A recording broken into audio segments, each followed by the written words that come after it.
আসসালামু আলাইকুম ভিউয়ার্স, কেমন আছেন সবাই? আশা করি ভালো আছেন সবাই। বিশেষ করে আমার ছাত্রছাত্রীবৃন্দ, সবার প্রতি আমার সালাম ও শুভেচ্ছা রইল।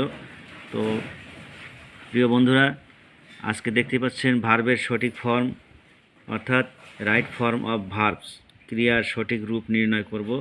আজকের পর্ব হলো ব্র্যাকেটে ভার্বের কখন পাস্ট ফর্ম হয়। কেউ নতুন হয়ে থাকেন, সাবস্ক্রাইব করুন, বেশি বেশি লাইক শেয়ার কমেন্ট করে আমাদের পাশে থাকুন। ফারুকস লার্নিং ইংলিশ সেন্টারের পক্ষ থেকে সবাইকে সাদর সম্ভাষণ জানাচ্ছি। বন্ধুরা, জায়গা মতো এসেছেন গ্রামার শেখার জগতে। আশা করি এখান থেকে স্বপ্ন নয়, আপনারা আশা নিয়ে এগোতে থাকবেন, আর সেই আশার সফলতার অচিরে দ্রুত ফল পেয়ে যাবেন। সে আশা নিয়ে আমিও শুরু করতে যাচ্ছি ইনশাল্লাহ। আজকের পর্বে মাত্র 3টি পর্ব নিয়ে আমরা আলোচনা করে, আপনারা দেখতে পেয়েছেন ধারাবাহিকভাবে আমরা আলোচনা করে যাচ্ছি। ভার্বের পাস্ট ফর্ম এখন শুরু হলো। আজকে হলো প্রথম পর্ব বা পার্ট ওয়ান শুরু করতে যাচ্ছি। এর আগে আমরা ভার্বের প্রেজেন্ট ফর্ম নিয়ে দীর্ঘ আলোচনা করেছি পার্ট বাই পার্ট। আজকে থেকে শুরু হলো ভার্বের পাস্ট ফর্মের আলোচনা।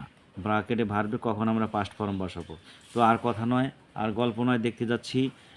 প্রথম সূত্র করা হয়েছে বাক্যে যদি বাক্যে yesterday, last day, last night, last week, last month, last year, last era, long ago, long since, ago, before অর্থাৎ অতীত নির্দেশক কোনো শব্দ, এক কথায় অতীত নির্দেশক কোনো শব্দ যদি বাক্যে থাকে, ওই সেন্টেন্সে থাকে, তাহলে বাক্যটি পাস্ট ইনডিফিনিট হবে। বন্ধুরা, আমরা একটা দেখে নিলাম এই অতীত নির্দেশক শব্দগুলো কি কি।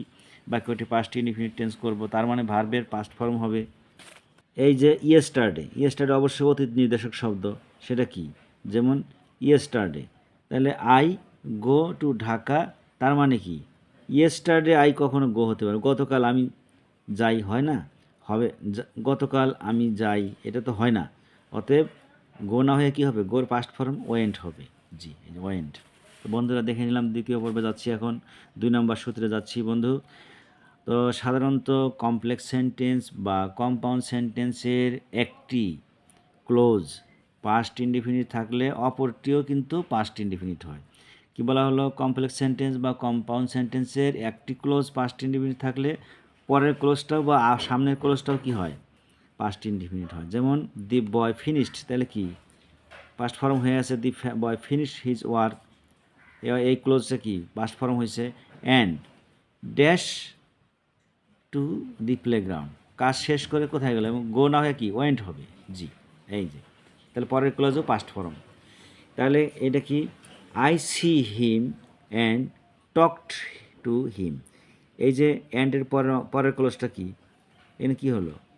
টকড পাস্ট ফর্ম, কাজেই সামনের ফর্মটাও কী হবে? সি না হয়ে স হবে। জি, এই যে স।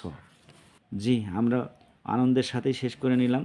আমরা আসছি 3 নম্বর সূত্র, সেটা কি?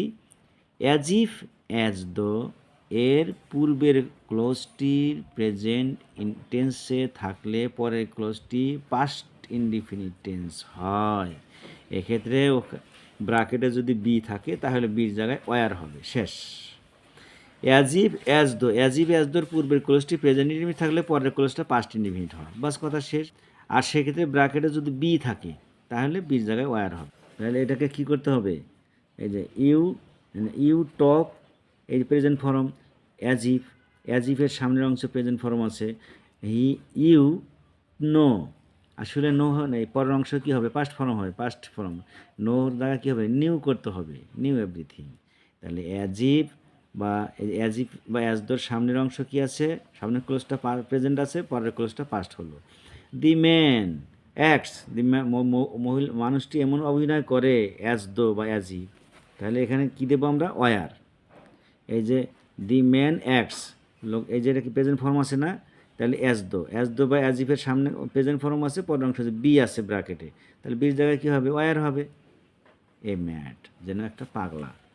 তো বন্ধুরা, দেখে নিলাম আমরা এ পর্বে আমরা যা দেখে নিলাম। তো ভিডিওটি যদি ভালো লেগে থাকে, লাইক শেয়ার কমেন্ট করে পাশে থাকুন। ফারুকস লার্নিং ইংলিশ সেন্টারের পক্ষ থেকে সাদর সম্ভাষণ জানিয়ে আজকের মতো শেষ করছি। আগামী পর্বে দেখা হবে ইনশাআল্লাহ। সে পর্যন্ত ভালো থাকুন। আসসালাম।